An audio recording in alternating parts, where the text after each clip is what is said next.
ரோமர் 15ஆம் அதிகாரம் 21ஆம் வசனத்தில் பவுல் எச்சரிக்கும் போது எழுதுகிறார், நான் மற்றொருவனுடைய அஸ்திபாரத்தின் மேல் கட்டாதபடிக்கு கிறிஸ்துவின் நாமம் சொல்லப்படாத இடங்களில் சுவிசேஷத்தை அறிவிக்கும்படி நாடுகிறேன் என்று சொல்லுகிறார். நான் மற்றொருவனுடைய அஸ்திபாரத்தில் கட்டாதபடிக்கு அப்படின்னு சொல்லுகிறார். இன்றைக்கு அநேகர் செய்கிற ஒரு காரியம் மற்றவர்களுடைய அஸ்திபாரத்தின் மேல் கட்டுகிற ஒரு நிலைமை. அநேக ஊழியங்கள் மற்றவர்களுடைய அஸ்திபாரத்தின் மேல் கட்டப்படுகிறது. அஸ்திபாரம் போடுகிற ஒரு நபராக காணப்படுகிறார். அந்த அஸ்திபாரத்தின் மேல் தங்களுடைய ஊழியங்களை கட்டி எழுப்புகிறார்கள். அநேக ஊழியங்கள் மிகவும் மோசமான நிலைமைக்கு செல்கிறதற்கான ஒரு காரணமும் மற்றவர்களுடைய அஸ்திபாரங்கள் மேல் கட்டப்படுகிற ஒரு நிலைமை.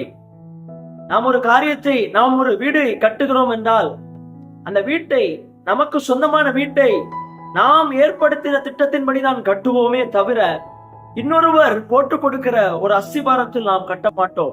எந்த வீடு அப்படி கட்டப்படுவதையும் எந்த உரிமையாளரும் விரும்ப மாட்டார். யாரும் அப்படி விரும்ப மாட்டாங்க. எல்லாருமே சொந்தமான திட்டத்தில் அவங்க சொந்தமா வீடு கட்டணும் அப்படின்னு சொல்லி விரும்புவாங்க. ஆனா இன்னைக்கு அநேக ஊழியக்காரர்கள் சொந்த திட்டத்தை விட்டுவிட்டு இன்னொரு நபருடைய திட்டத்தில் நான் ஊழியத்தை செய்ய வேண்டும், இன்னொருடைய ஊழியத்தை நிறைவேற்ற வேண்டும் என்று சொல்லி விரும்புகிறார்கள்.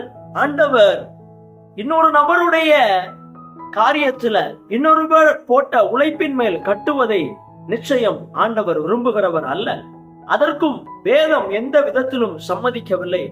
ஒரு பெரிய அப்போஸ்தலனாகிய பவுல் எழுதும் போதே எழுதுகிறார், நான் இன்னொருவருடைய அஸ்திபாரத்தில் கட்டுகிறதை நான் விரும்பவில்லை, நான் சொந்தமாக ஊழியங்களை நிறைவேற்ற விரும்புகிறேன் என்று சொல்லி அவர் சொல்லுகிறார்.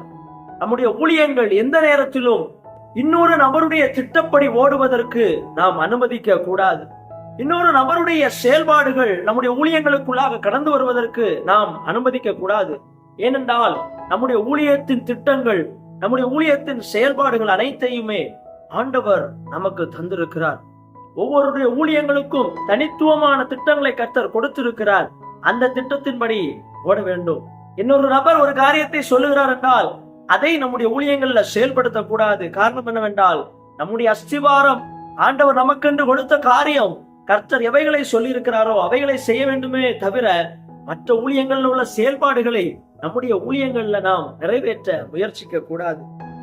நம்ம பார்க்கும்போது நாம் தேவனுடைய திட்டத்திற்காக காத்திருக்கிறவர்களாக நாம் காணப்பட வேண்டும்.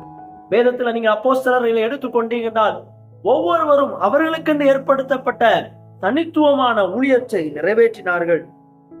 பேதுருவை எடுத்துக்கொண்டால், பவுலை எடுத்துக்கொண்டாலும், பிலிப்புவை எடுத்துக்கொண்டாலும், யார் எடுத்துக்கொண்டாலும் எல்லாருமே தேவன் என்ன ஊழியம் கொடுத்தாரோ அவைகளை நிறைவேற்றினார்களே தவிர அவர்கள் ஒவ்வொருடைய ஊழியத்தை தாக்கியோ மற்றவருடைய ஊழியத்தை செயல்படுத்துகிற எண்ணத்திலேயோ அவர்கள் ஓடவில்லை. ஆண்டவர் ஊழியங்களை அங்கீகரித்தார். இன்றைக்கு பல ஊழியங்கள் வளர முடியாத சூழ்நிலைகள், பல ஊழியங்கள் உயர முடியாத சூழ்நிலைகள், பல ஊழியங்கள் வளர்ச்சி தடைப்பட்ட ஒரு நிலைமைகளுக்கு காரணம் என்ன தெரியுமா? அந்த ஊழியங்கள் மற்ற ஊழியங்களுடைய அஸ்திபாரங்கள் மேல் கட்டப்படுகிறது, மற்ற ஊழியங்களுடைய முயற்சிகள்ல கட்டப்படுகிறது. மற்ற ஊழியங்களுக்கு என்ன செய்கிறார்களோ அதையும் தங்களுடைய ஊழியங்கள்ல செய்ய வேண்டும் என்று சொல்லி எதிர்பார்க்கிறார்கள். அப்படிப்பட்டு கட்டப்படுகிற ஊழியங்கள் வளராது. நாம் தேவன் நமக்கு கொடுத்திருக்கிற திட்டங்களை நாம் செயல்படுத்துகிறவர்களாக காணப்பட வேண்டும். இதே வசனம் ஊழியர்களுக்கு மட்டுமல்ல, விசுவாசிகளும் தாங்கள் செய்கிற வேலைகள்ல, தாங்கள் செய்கிற காரியங்கள்ல அவர்கள் உண்மையுள்ளவர்களாக காணப்பட வேண்டும். அவர்களும் தங்களுடைய வேலைகள்ல மற்றவர்களுடைய அஸ்திபாரங்கள்ல கட்டக்கூடாது. மற்றவர்களுக்காக தேவன் கொடுக்கிற வேலைகளை தாங்கள் அபகரிக்க வேண்டும் என்று சொல்லி நினைக்க கூடாது. அப்படிப்பட்ட எண்ணங்கள் நம்முடைய வாழ்க்கையில் காணப்படுமானால் நிச்சயம் ஆண்டவர் நம்மை ஆசீர்வதிக்க முடியாது. ஆகையால் ஆண்டவர் நமக்கு கொடுத்த ஒரு பவுண்டேஷன் உண்டு, ஆண்டவர் நமக்கு கொடுத்த ஒரு அஸ்திபாரம் உண்டு.